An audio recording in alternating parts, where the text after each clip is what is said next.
The worst horror movie I ever saw was fucking great. Hello and welcome to This May Hurt a Bit. My name is James Strayer and this is John C. Myers. And we are a horror franchise podcast discussing each film in popular and not so popular franchises. And today we are talking about Final Destination 5 from 2011. This is the final Destination film in its original run, I suppose. Because right. For now. Yes. Yeah. I do think that there's a part 6 in pre-production right now, which we will get to. But I don't know about you, John, but this one hurt a bit. I'm just going to say out at the top, I'm not even sure I enjoyed watching this movie for a lot of the time that I was watching it. I didn't like it very much. Mm-hmm. I'm sorry, I was too distracted because I was thinking of the idea of like the 6 coming out and us doing an emergency podcast, like calling in sick to work. Because I'm sorry, we have to see Final Destination 6. Dude, that is absolutely the type of show that I don't want us to ever be. I think it gets it too close to that content creator type of thing that I'm not really interested. Emergency pod for Final Destination 6. You know, yeah, gonna be taking notes in the YouTube theater. Thumbnails with us like making funny faces and like, right? You know, Final Destination 6 ? Right. But yeah, this was definitely my least favorite. Mm-hmm. And they try some things here that's interesting. Mm-hmm. So have you talked in the last one a little bit about it having some Friday the 13th remake vibes. Yeah. This one even more so, including a cast member from that very franchise. But yes, everyone's hateable. Yeah. And like, I just don't care. And some of it's the way they decide to, one of the changes they make is they don't have everyone figure out what's going on until about a half hour. Right. Till the movie ends. And it's like, well, then there's no through line. You're just watching a bunch of unconnected accidents happening. Yeah. Even though you, the audience, probably know what's going on, it still doesn't. It doesn't make it as interesting. The direction in this one, this is part of my problem with part 4, but I don't feel that much of a sense of urgency from any of the actors in this. And everything just feels so much more subdued. And maybe I want it to be a little bit more heightened and elevated in their performances because everything is a little wacky. And maybe that just feeds into the fun tone. But I feel like much like with part 4, I couldn't tell you a single thing about any of the characters except the one has Lisa Loeb glasses. And that's only because they call it out early on. Other than that, can't remember. There's not much there, which is interesting because this is one of the writer of this, Eric Heiserer, if I'm saying that right, wrote the Nightmare on Elm Street remake in 2010, Thing remake, and then wrote Arrival, which is the movie I really enjoy. Mm-hmm. And so I'm like, whoa, man, was the script that bad? Also did Bird Box, which I still have yet to see. Oh, I saw that movie. Which is generally the reaction that people who have seen Bird Box have, which is like, yeah, it killed some time. Yeah, exactly. But, and yeah, the director, Stephen Quale, I don't know, Quale, did a lot of just like second unit stuff. Mm-hmm. Some like short films, stuff like that, but not anything that amazing. And just boom. It's almost like not quite Petoff, the CG guy who ended up directing Catwoman, but it does kind of have like someone who's more interested in the mechanics of things and not so much like the human element of it. I was just going to say, I mean, I don't want to necessarily jump to a conclusion, but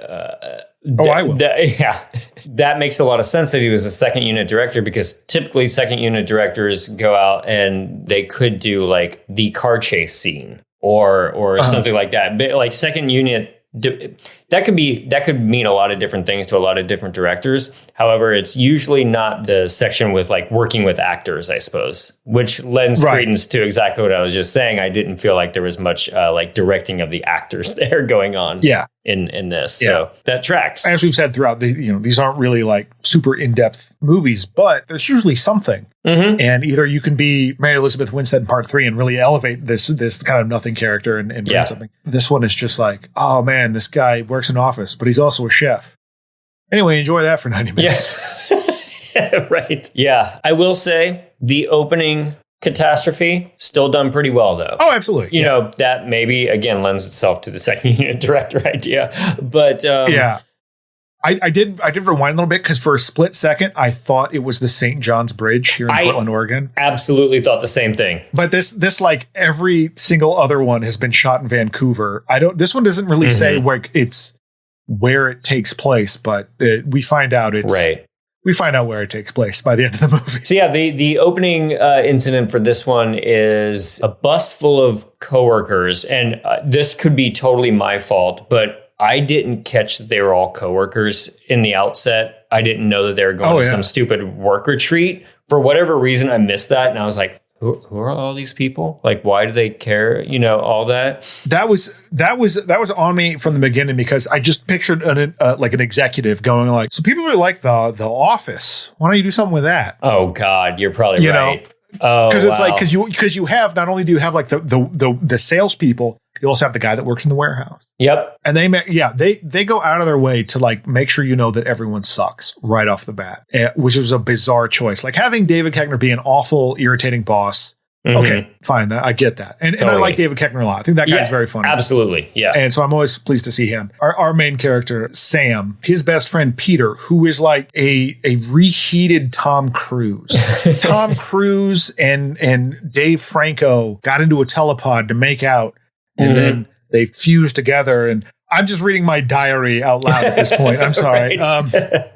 But yeah, like that guy, I'm sorry, you have a career of playing nothing but evil assholes. Right. I hope you're a nice guy. But I know. you have an evil asshole face. Right. But like, yeah, he's already kind of a dickweed.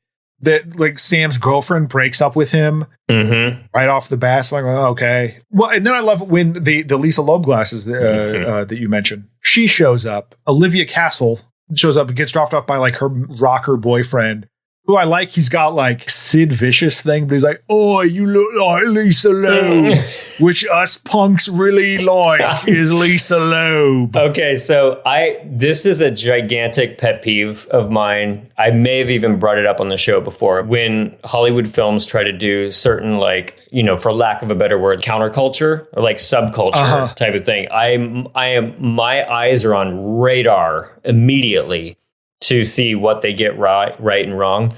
And so these two people show up. She's got her fishnets on and stuff like that. He's like all decked out. Yeah. And then they make Lisa Loeb references. And I think the music that they're even listening to like is not even remotely like punk or metal or anything like that. Yeah. You're talking an artist that hasn't been relevant in like 15 years. Totally. And like that you would not be listening to if you are that person. Yes. You know, it's like, you know what? I'm going to throw on Stay by Lisa Loeb. Yes. After we're done with this Motorhead song. Right. Like, whatever, man. And yeah, she just like gets out. She's just like way too made up and everything. Like the movie lost me with their lack of actual metal representation here, is what I'm saying. Well, and then she shows up and you get this exchange between her and Peter's girlfriend, the jerky, like mid-level boss's girlfriend, Candace. You know, if you want to get rid of that baby fat, you should try the gym. They have these workout machines that you use on your back. You're good at that. That woman weighs 98 pounds. And you're telling me like, oh, look at this fat cow. Go to hell, movie. Yeah. Like, yeah. I understand the idea is that you're just trying to pretend that these people hate each other. But like that did not endear me to anyone or make me want to hang out with anyone. Go to hell. Yeah. I mean, I guess if you want to make an argument for the whole thing of like, you know, you don't like your coworkers most of the time. Yeah. And especially if you're working in some sort of like stuffy office job. I love my coworkers, actually, just in case any of them are listening. I actually that's why you love them, because you make them listen to it. Exactly. Listen to my podcast, guys. Or you'll fire. I guess there is a thing of like, especially like working in a corporate office job. Luckily, I don't. But, you know, you probably hate your coworkers. I guess that's the whole thing about The Office, now that we're going to draw all these Office conclusions, too. Like with any of these movies, there's always an interesting thread in perhaps a deeper, more interesting movie they would go through, like that. Okay, so you have saved the lives of these people that you hate, and now you're tied together. Oh, yeah. What's going to? It doesn't matter. They're going to do the same thing here. Kind of like the last one. It's like, well, you saved the life of a racist. What's that going to be like now? Oh, it turns out he's just going to be more racist until he dies. Yes, like, you elevated him. Like, that. Yeah, we don't need to get into the real philosophical depths of this. Sure. Just these people still suck. It's going to be the answer. Absolutely. So all these shitty people get on a bus, and is this what you would call a suspension bridge? You know, with the cables. My engineering is off, but you know what I wouldn't call it, a suspension of disbelief. Whoa! that joke was too bad. No. I can't even get through that. No, I believe so. Yes, it is a suspension bridge. So there is some legit construction going on the bridge, but our main guy starts having a premonition of the entire bridge collapsing. And I think that the only part that I really liked in this one was David Koechner getting blasted by all the oil and falling off. That was beautiful. Yes. He's already like probably the most unlikable of the bunch. Yeah. And yeah, he gets splashed with some hot oil. And then you get to see like the aftermath. Like he's a little bit like the guy from RoboCop. Yes. And then falls off. And I also like the addition of the main character save someone else in the premonition. Right. But then he saves someone else. He's like, he helps them across the bridge, like the gap in the bridge. And then he ends up dying. Mm-hmm. But I thought that was a neat element too. That like, well, we have this character that we know from the get-go survives, but is still around. Totally. But yeah, there's a couple of neat bits here. Like Candace does get impaled on a sailboat, and that's done very 3D because this was also shot in 3D. Watching these two so close together, it felt like 4 had so much more 3D in mind. Mm-hmm. And this one 3D really felt like an afterthought. Definitely, yeah. To the point that I was surprised to learn it was 3D. Mm-hmm. And heavy on the CGI too. Oh, absolutely. We don't need to walk through each kill in the premonition, but like some of them are pretty brutal and like pretty fun.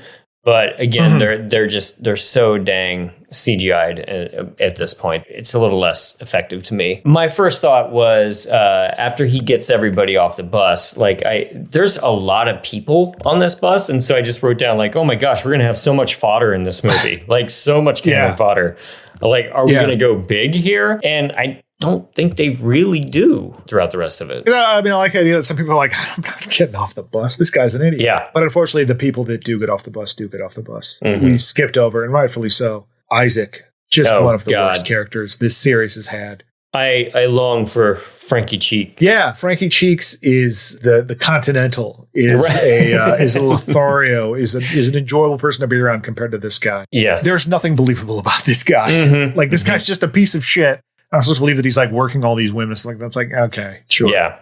You look like one of the bare naked ladies, man. I don't know. Right. I'll say we did tease earlier that one of the Friday the 13th 2009 remake alumnus is in this, and that's Arlen Escarpeta, if I'm saying that right. Who is Lawrence, who was like one of the few characters I actually liked. Yeah. And so when he showed back up again, I was like, okay.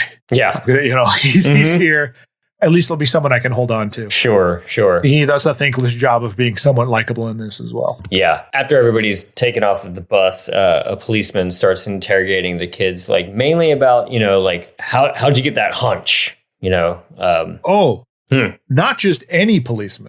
This is Courtney B. Vance. Who is? Courtney B. Vance? You gotta be kidding me. You don't know who Courtney B. Vance is. No. He's mainly I know him from Law and Order Criminal Intent, which is the best one. SVU people can go to hell because Vincent D'Onofrio's weird sideways talking is beautiful. But he was great as Johnny Cochran. I did see that, and I do remember Johnny Cochran in that. Yes. Okay. Oh, he's in Space Cowboys. Clint Eastwood. Okay, yeah. So I was kind of excited to see him in the movie, but also felt like he should be doing something else. These kids are dubbed the Lucky Eight. And yet again, there's always the headstrong jock who wants to put it all behind him and move on with his life. Got to have one of those in Final Destination. This is where I started noticing just right off the bat, just the performances just seeming so lackluster and like sleepwalking through their scenes. We do get Tony Todd hanging out at the funeral, though. Yes. And so this is interesting because, you have Bloodworth, whose first name is William, apparently. Bill Bloodworth. He's there. Yeah, Bill Bloodworth. Mm-hmm. And I'm like, oh, sweet. Excellent. Yeah. This has been 2 movies now with no Bloodworth. And so it's nice to see him again. Mm-hmm. And I thought about like, well, how creepy is that he's just hanging out at the funeral taunting these kids? Yeah. But I guess that's what he does. Dad doesn't like to be cheated. Excuse me? What's that supposed to mean?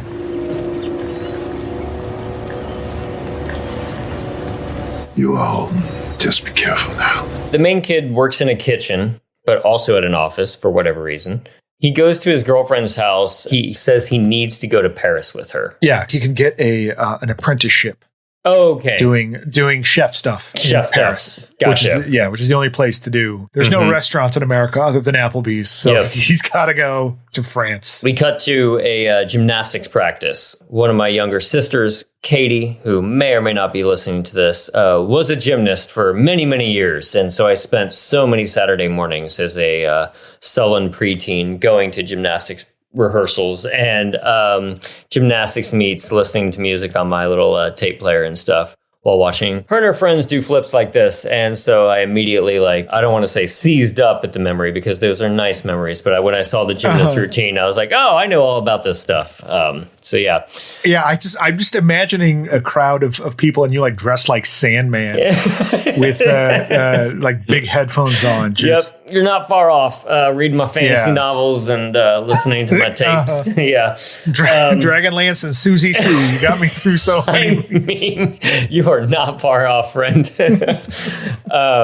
Yeah, the gymnastics practice is going on. And of course, water, electricity starts to mix because you have to. Basically, a screw lands on the balance beam. This is actually pretty darn effective. It was so much fun because it felt like an old cartoon bit or something. Because for whatever reason, this screw becomes dislodged from above and lands just perfectly on this balance beam with no one noticing. Yeah, Candace is doing her gymnastics routine over and just keeps barely missing it. It's pretty good. It's very well done. Yeah, like, I got a huge kick out of it because it keeps going. It's not just like it happens like once or twice. Now, like blink, get rid of it.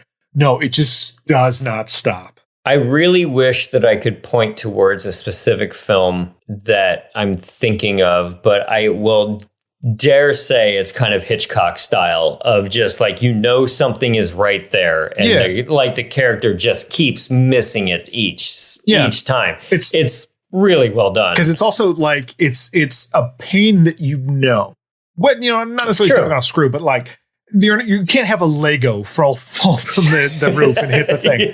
But we all know stepping on something sucks. So it's a very identifiable thing. I also like that when she's doing this, you can tell that things aren't going to go wrong because she's playing with this rubber band around her wrist and it breaks, which means, oh my God, that was like a lucky rubber band. Whoever heard of a rubber band breaking? I know. Oh, gosh. This couldn't possibly be good. We put our trust in rubber bands for our harbingers. She finally does end up stepping on the screw and it makes her fall off. And I did like this bit too, where the hand chalk, I don't know the technical term, despite going to all these, gets blown towards her. She tries to do a flip off of the beam and just like lands completely incorrectly. And like her spine just goes completely backwards. Yeah. It's hard to even describe. It happens so fast, and it's a little anticlimactic, to be honest. Another gymnast, steps on the thing, which causes her to fall off. Steps on the screw, causes her to fall off, knock over the chalk, goes in front of the fan, which blows this smoke. And while she's doing the double bars or whatever, the uneven bars, parallel bars, thank you. And then we learn how brave this character is because she apparently pursued a career in gymnastics, despite having bones made entirely of dried ramen noodles. Exactly. Because she hits the mats and just explodes. Just explode. Yeah, I don't know if she's trying to do some kind of half gainer, but like, that's not going to happen to a human body. Unless like, what is in those mats? I don't know about gymnastics. Maybe you know more than I do. Do they put like a bunch of concrete cinder blocks in there like that? Because the mats are actually filled with concrete. Yeah. She just hits the ground and just explodes basically. Yeah. Like you turn an ankle, maybe like your spine doesn't go through your throat. Yeah. Like you could fuck up your back. Like you could do any kind of stuff, but not what happened to her where she just like becomes this upside down insect. Like it was ridiculous. I think it's like, maybe it's like the lack of music. There's something to it that seemed anticlimactic after all the great tension with the screw. I think they tried to make it and then like here's this quick and dirty and gushy death, but like because the ridiculousness of the death and the fact that you have to like really work to be like, yeah, that's exactly how someone would die falling off that's why so many Olympics are just every 4 years. I would watch the Olympics. There's another like it's like NASCAR. You're just waiting for the crashes. I did like how she looked right there. I mean, like she looked, it was a well done, like body horror, like twisty turny type of thing. But you don't do that from your uneven parallel bar dismount. Yeah. From like 5 feet above the ground. It's ridiculous. And that's kind of when I was already not really enjoying the movie that much. And then I was the first like death in this that I was really nonplussed with. I was like, oh. Yeah. Oh, they're not getting this right. Cut to the office. And I just wrote, I'm a little confused. Because I think this is like where I started figuring out like, oh, they're on a work retreat or something like that. Or like that was what it was supposed to be. And I just thought like, oh, this is the first time for whatever reason I understood that this is how they all know each other. Again, probably my fault, but like I was just a little unmoored through a lot of this. Just struggling to care about. Yeah, I think that was part of it. Yeah, I was just so turned off by everybody that I didn't care what the relationships were with everybody. Yeah. This is where we long for the quiet grace of Frankie Cheeks in this next scene. Isaac is his name. Isaac is his name. Isaac is his name. Happy ending massages are his game. And he wishes to go. Literally, he calls it out, says, Hey, that's great. I prefer a professional. In fact, you know what? I kind of demand it. I'm just trying to clarify, though, that this professional experience ends happy. This is where I started to figure out something's going on with this movie, because he decides to get the happy ending because he's going through his coworkers' desks. He's standing above one of their desks being like, oh man, you were actually so hot. And I thought he was going to rifle through looking for like some kind of like creepy photo or something. No, he just steals change. And then he goes to another desk to do it. And he finds a gift certificate for a massage from a massage parlor. And the date caught my eye. yes. Because the date expires in 2001. And I'm like, was it a 7 that just I didn't see right or something? Right. Because like, why would you? But no, it expires in 2001. Yeah, we'll put a pin in that one. We will learn. Yeah. Yeah. But I kind of went like, well, that's weird. And then just moved on because I was just too unhappy about being around this guy. Yeah. Yes. And he goes to a massage parlor. Mm-hmm. I know, and I don't doubt that I was a part of a lot of the ironic racism trend that happened like the mid 2000s. Sure, and this was sure. This was kind of at the probably more the tail end of it because Obama ended racism. Yeah, of course. Yeah. Boy, this sucks. Yeah, this thing fucking sucks. There is no excuse for what goes on here. Yeah, he basically just uses a bunch of like condescending epithets and such addressing like the massage lady.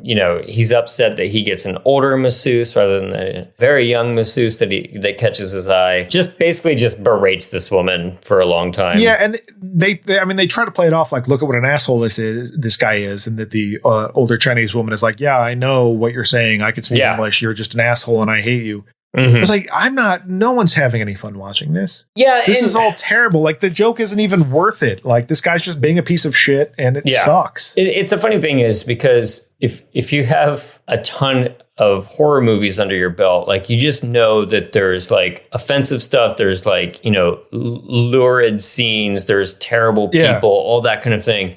But the trick is just to do it right. And I can't quite put my finger on it sometimes what is right. And, because I'm no prude by any means, but like, it's just like, there's ways to do this correctly and ways that you completely whiff it. And I think that this one whiffs it completely.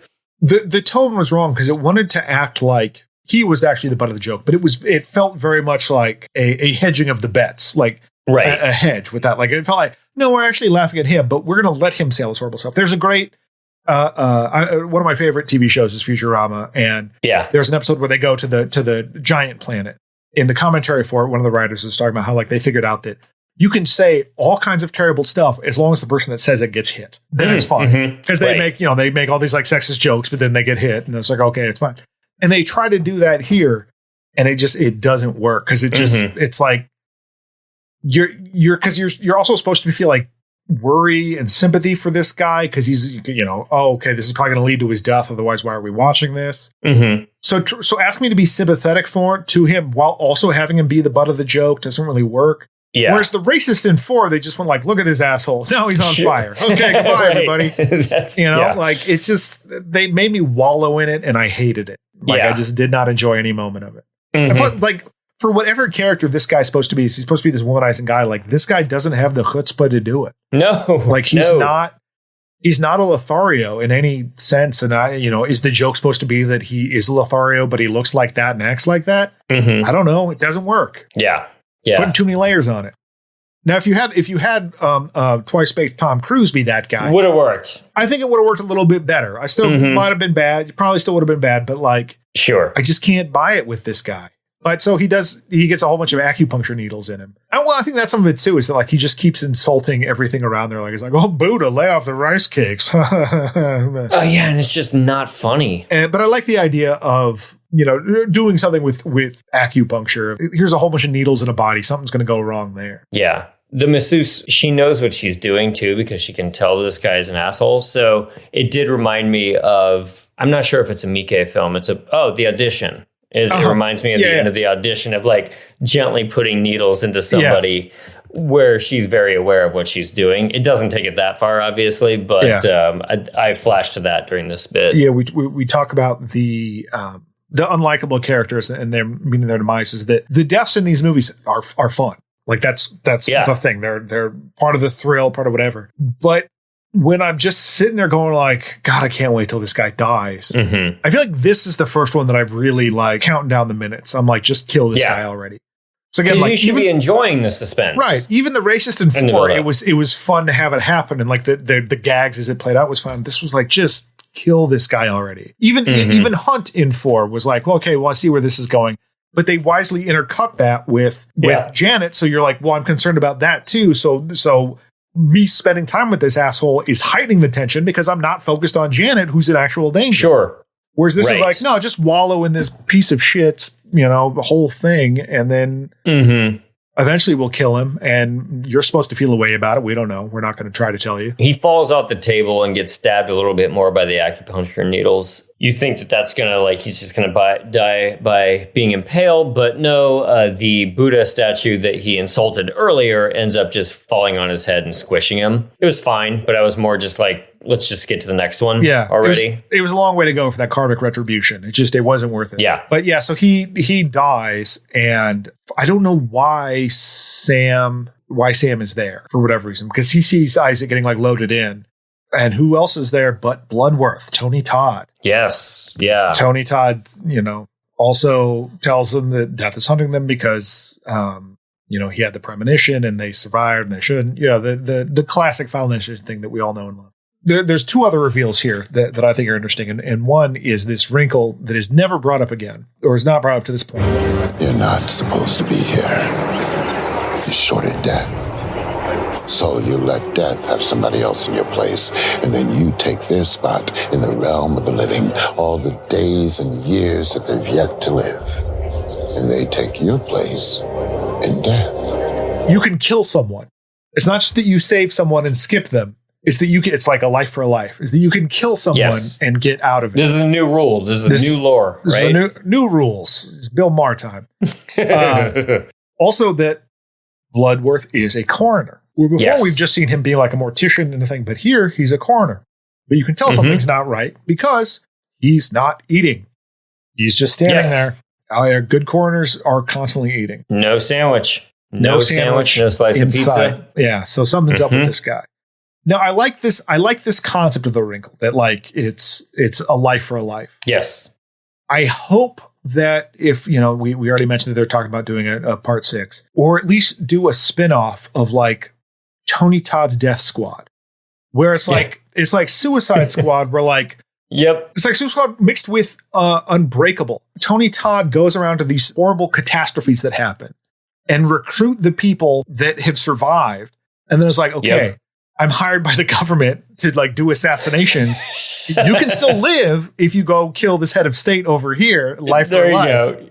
And then I would watch that movie. Absolutely. Yeah. Bloodworth's doesn't. Yeah, that could be an anthology TV show too. Like, great. Yeah, a great week-to-week adventure. Yeah, that would rule. He does have a great line in here. I don't make the rules. I just clean up after the game is over. He's just so good at that stuff. Well, yeah, I mean, it's so campy, but he sells it, and man, I love Tony Todd. Going to the eye doctor for our next death scene. John is a glasses wearer. Have you ever considered LASIK? I certainly have looked into it a little bit myself, but after this movie, I'm not so sure. I don't think I can. I've gotten astigmatism. I don't know if they can do that now. You know what? I have that too, so maybe I don't know how technology works. Right. Totally. Maybe, but yeah, Miss Lisa Loeb herself is gonna get some eye surgery and finally get rid of those dang glasses. They're holding her back. Yeah, those nerd glasses that she's got on. Terrible. Time to become the Swan. You know? Yeah. God. She looks as bad as Catwoman in Catwoman. I know, wearing sleeves. She's all ready to do that. And so she's at the eye doctor. It's very dentist scene from part 2. Because we got to have something about the American healthcare system.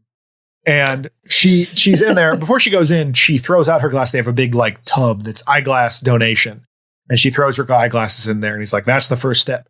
Shouldn't that be the last step? You can't see anything right now. We made a whole point about how you can't see without your glasses. But whatever. She goes in there. There's a whole bunch of like stuffed animals for younger kids. I don't know what the age for eye surgery is, but anyway, she grabs a teddy bear. He starts to Clockwork Orange her. Eye clamps, hold her eye open for the laser to get in there. And in doing so, she kind of freaks out and like squeezes the teddy bear, causing its eye to pop off. He also put something in her eye to numb it. They make a point of mentioning that. Right. You're not going to feel anything. This is going to numb your eye. And this is handled a little bit better than in 3. But of course, the doctor, the nurse gave me an incomplete file. I have to leave you alone with all this equipment. Right. And including a piece of equipment that has a digital readout that says, don't let the number get above this. And the number starts getting above that. A cup gets out of a water cooler, splashes the cord for the machine. The number goes up, and eventually the laser starts firing and hitting her eye, and she starts screaming, which, like, the eye is numb. Like, shouldn't you just be seeing a light and be like, should this be happening right now? Right. Why am I smelling toast? Does it go all over her face, or it's just like... The first one is just the eye, but then she holds up her hand and starts burning her hand. That's it. Yeah. I think it would be cooler if the laser just troned her. Like, it's like sucked inside the medical device. Has to fight the master control program. And like they just forget the rest of the movie. Sharp left turn. I would take it. Frankly, I would absolutely take it. She like gets into a panic, pulls out the eye thing, the clamps, slips on the teddy bear eyeball and just falls out of a window. Again, it's just like, like this kind of climactic thing's happening, and then just, you don't get the big like something falling and crushing. Big it's just squish or something. Very much just a of a death. To your point earlier, here's a bit in my notes where I said, getting the feeling here that unlike the last one, they aren't running around to everyone.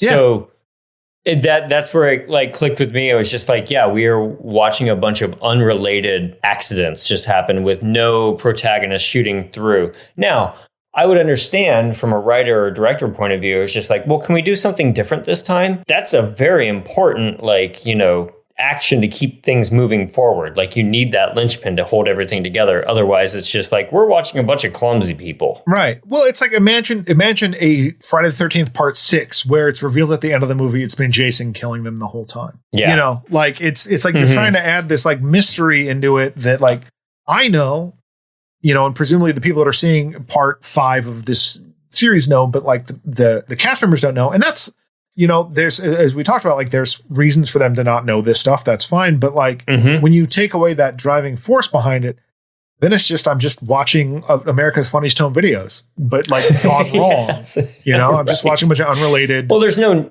narrative. Yeah, I know there's real, but exactly. There's no narrative. There's nothing connecting this stuff together other than what I'm bringing to it, which is not that interesting.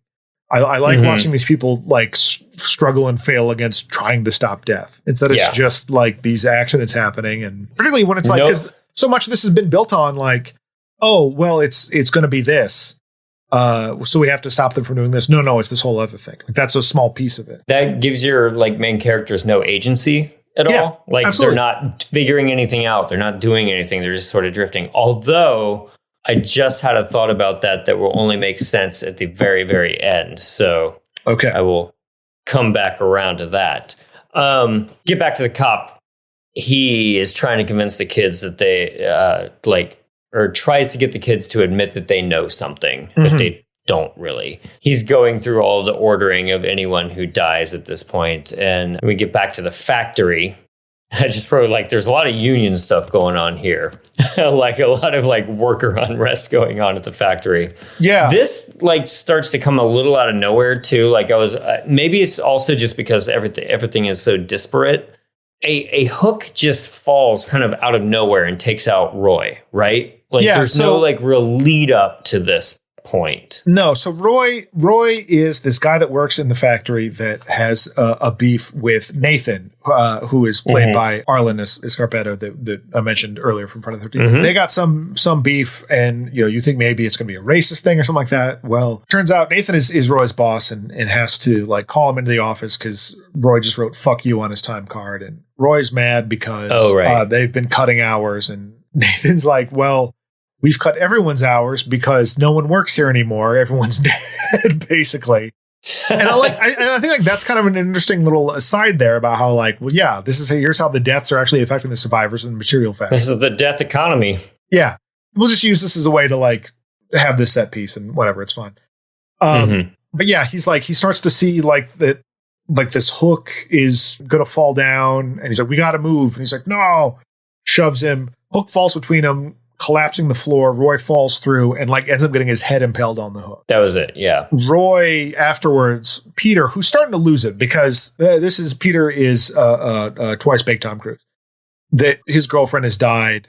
There's all this death. He's starting to become unraveled, and he kind of figures out. He kind of really presses Nathan to be like, You saw it coming, and then you took his life.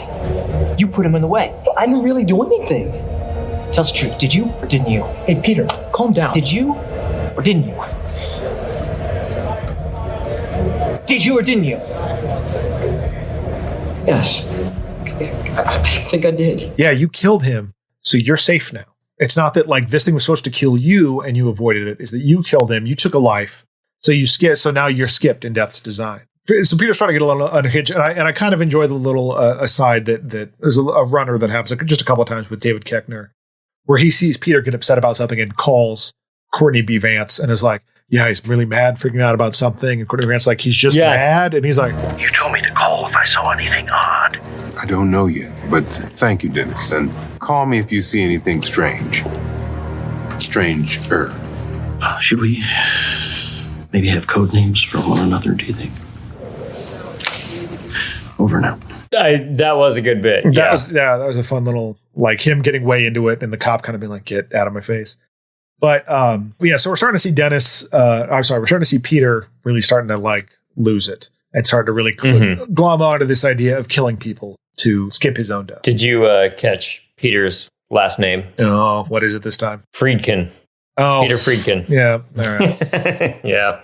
Uh-huh. I kind of wish they would have gotten like even more.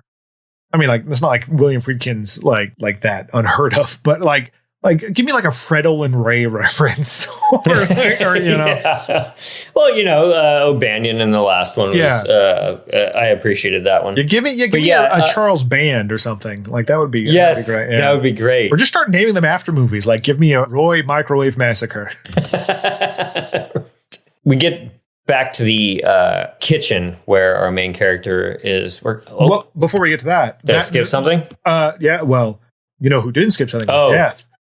Because while they're having the whole on the subject of Koechner, while they're having the whole discussion about Roy's death, Roy had put a wrench down earlier, and that then like in the aftermath like falls off and hits like a sander or something and flies through David Koechner's face.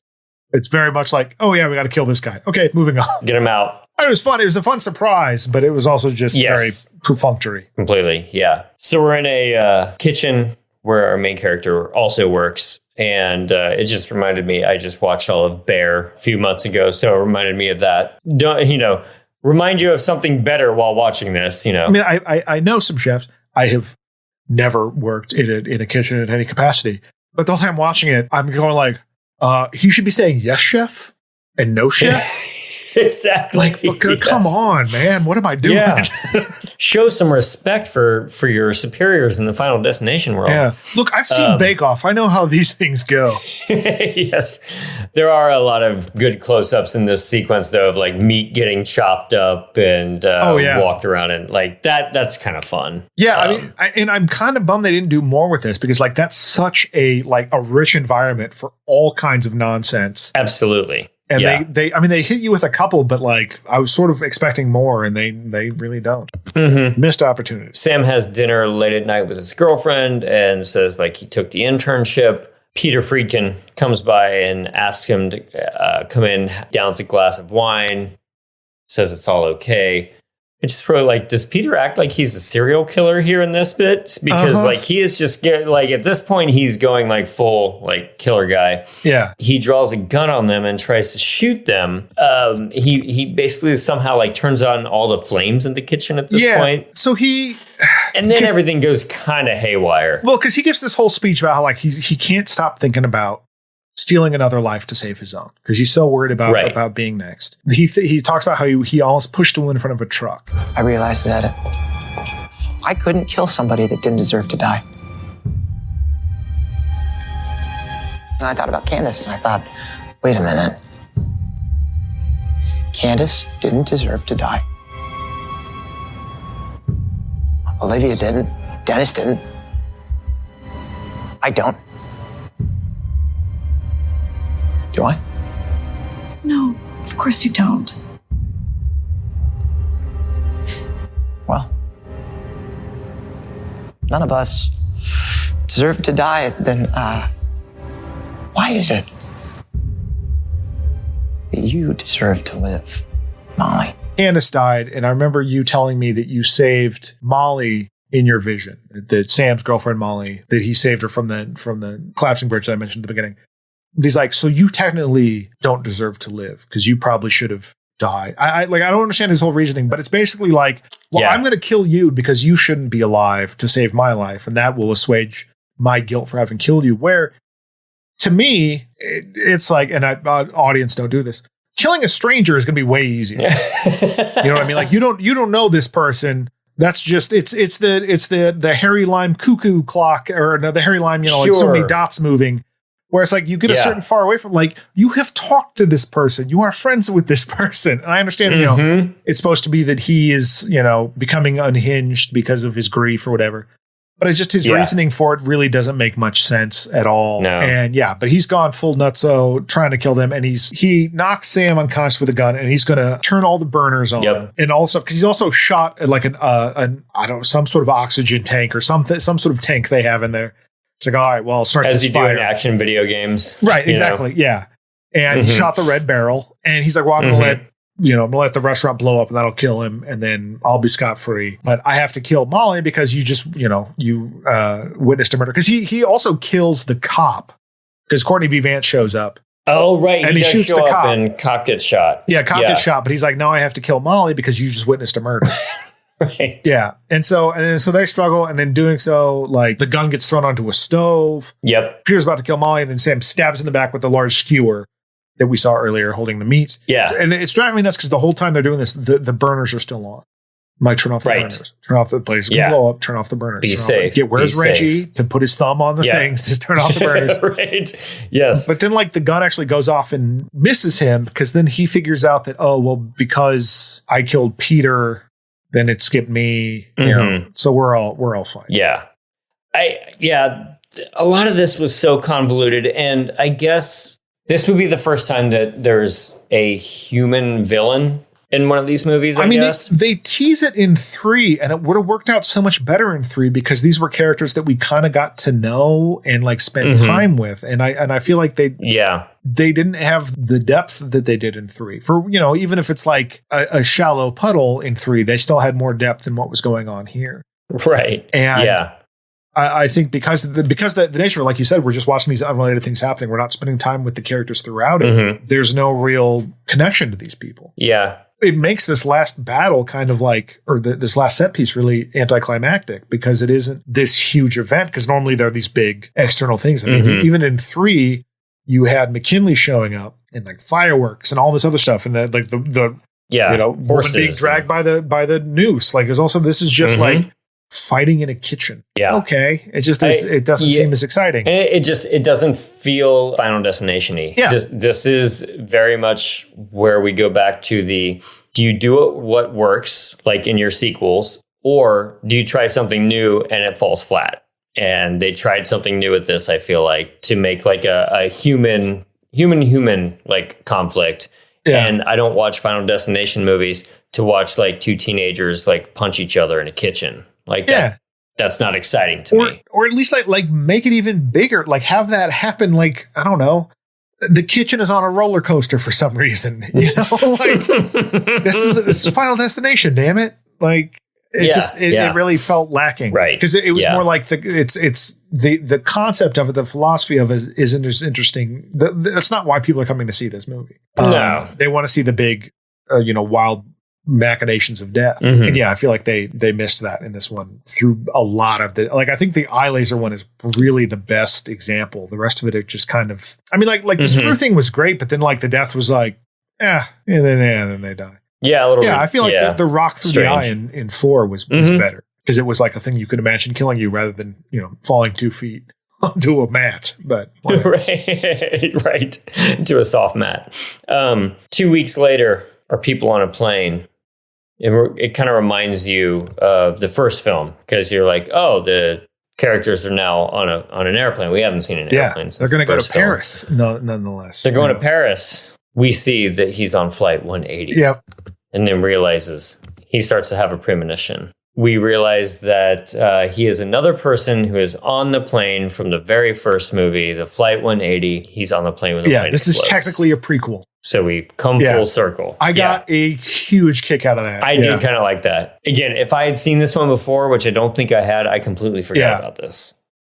So this ending did work on me, actually. For as much as I disliked the rest of the film, this was kind of fun. This is a real saving grace. But like it was neat, like if this was the last one, this was a fun way to wrap it all up and to turn it all around. But it also like leads me to questions of what happened to Tony Todd? Because he's a coroner. And then like 2 weeks later, Flight 180 happens and then he's working in a mortuary.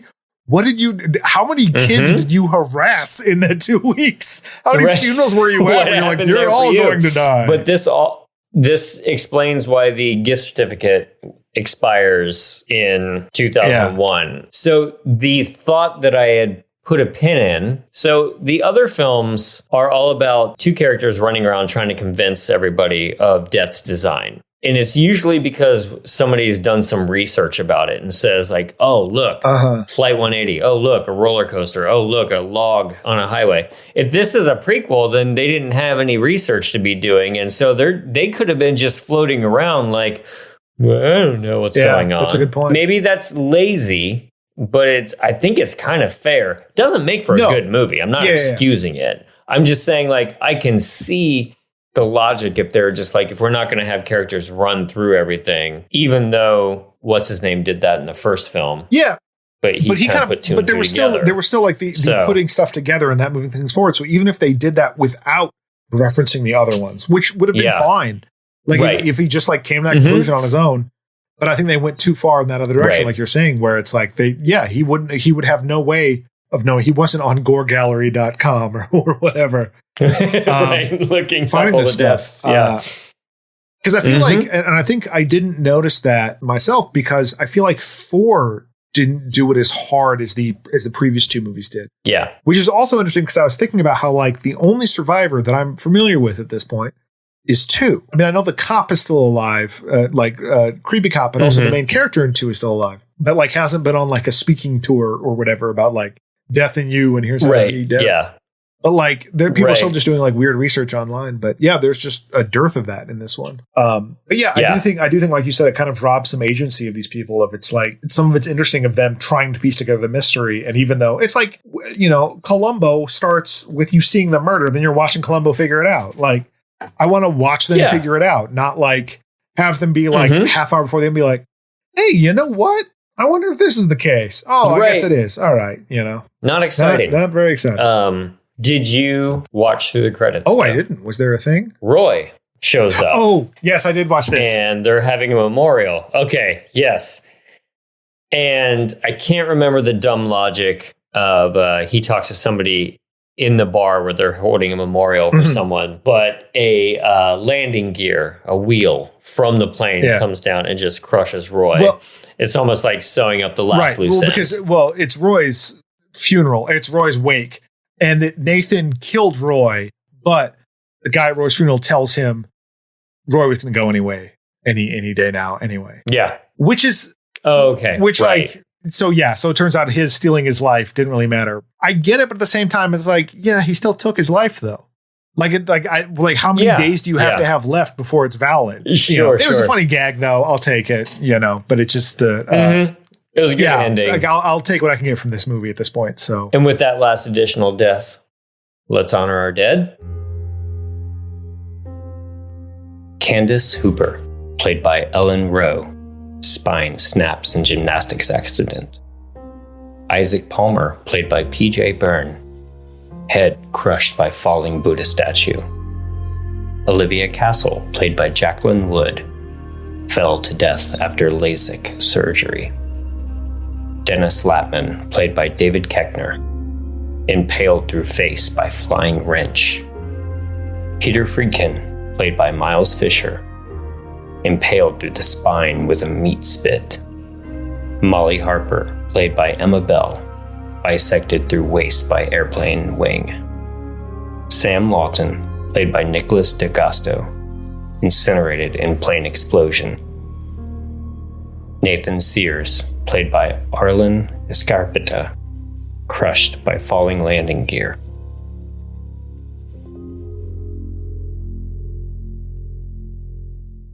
So we're in agreement. Part 5, kind of a nadir of the series, huh? Yeah, not great. And it wasn't until the final credits, because it's after that where you start seeing all the deaths from the previous ones in montage. But they're shown like on a screen, kind of further back and stuff in front of them. And I went, oh wait, was this supposed to be in 3D? And then I looked at it, like, yeah, I guess it was also in 3D. Where it's like it just didn't really feel like it until that point. But yeah, like for all the reasons that we mentioned beyond that, just like the uninteresting characters, the lack of the characters really doing much other than just dying or just being awful. Sort of dithering around. Yeah. A lot of faffing about. Not a lot going on in this movie. I would say watch it if you've come this far, obviously, because of course we'll always say you got to watch the sequel. Yeah. But not an enjoyable one. So I'm hoping, and maybe we can talk more about this when we get to our wrap up episode. But like I'm hoping that they go back more in the direction of a 2 or a 3 with a little bit of campiness, a little bit of wackiness, a little bit more Bugs Bunny. Stuff going on. I'm hoping so, because it seems like a current trend, the way like movies and stuff are trending now, is that like sincerity's back, baby. Like cynicism's dead. Yeah, that's just true. Like, Rob Zombie's making this Munsters movie that's just a 100-minute episode of the Munsters. Like, that's doing. Yeah. So if they're able to just attack this as like, we're making a fucking Final Destination movie. This is going to be fun. This is going to be like, we don't need to make like wry commentary about how silly this all is or whatever. We're just going to do it. It's going to be, that could be great. I don't know. We'll see. Well, that's our 5th episode for Final Destination. We'll do a wrap up where we talk about the series as a whole, and then we'll dive into something new. Yeah. Maybe we should decide what that is here soon. But write in if you have some thoughts on what we should cover next, or let us know what your favorite Final Destination kill was, your favorite film from the series. Anything you might want us to discuss on the wrap-up episode, if you've got any thoughts. If you think 5 was actually worth a damn. Yeah, let us know why you thought that. Yeah, actually. I would love to find that out. Would love to know. Right. But you can follow us on Twitter at Hurtabit and on Instagram at This May Hurt a Bit Pod. And we'll see you next week for the wrap-up episode of Final Destination. Thank you for joining us. Yep. Good night. This has been a Two Penguins media production. It was produced by James Strayer and edited by John C. Myers. Logo by Ethan Kimberling and music by Michael Arthur Holloway, who you can find on Bandcamp. Follow us on Instagram at This May Hurt a Bit Pod and on Twitter at Hurtabit. Email us at thismayhurtabit@gmail.com. And if you are so inclined, rate and review us on your favorite podcast app, and we'll see you next time.